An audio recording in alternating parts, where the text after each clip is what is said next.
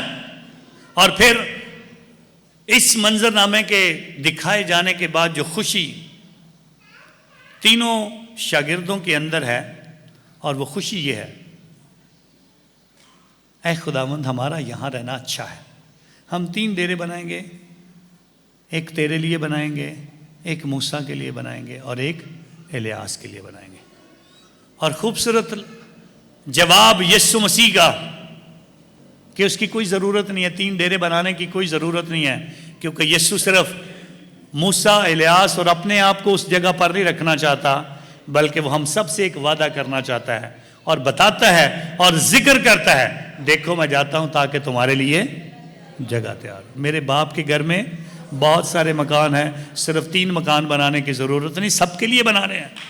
سب کو لے کے جانا ہے, سب کو اپنے ساتھ رکھنا ہے, سب کو جلال میں شامل ہونا ہے, سب کی صورت بدلی جانی ہے, سب کو خداوند میں ہمیشہ کی زندگی کے لیے تیار کرنا ہے, سب کے ساتھ اس جلالی زندگی کا تجربہ کرنا ہے.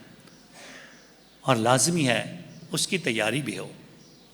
منزل تک پہنچنے کے لیے تیاری ضروری ہے. سفر پر جانے کے لیے کپڑے, بیگ, سب کچھ تیار کرنے کی ضرورت ہے. رخت سفر لے کر جانا بڑا ضروری ہے, لیکن روحانی سفر کے لیے کن چیزوں کی ضرورت ہے, اس کی مثال روزوں میں جو حکم ملتا ہے, روزہ رکھو, دعا کرو, خیرات کرو, ریاضت کرو, نیک اعمال کرو, توبہ کرو, اعتراف کرو, معافی مانگو, نئے سرے سے اپنی زندگی شروع کرو. یہ وہ سفر میں جانے کے لیے چیزیں ہیں, یہ وہ اعمال ہیں جن کو ہمیں ادا کرنا ہے.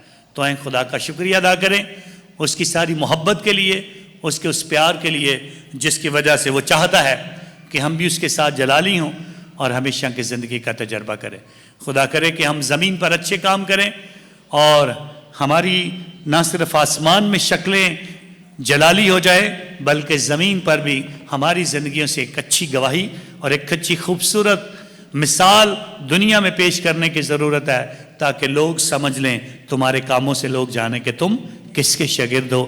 تم مسیح کے ہو, اور مسیح کے ہم زندہ بھی اس کے ہیں اور مرے ہوئے بھی یسوع کے ہیں, اور اس کے بعد ہمیشہ کی زندگی کے لیے بھی ہم یسوع کے ہیں. خدا ہم سب کو اپنی برکتوں سے مالا مال کرے, مسیح خداوند کے وسیلہ سے.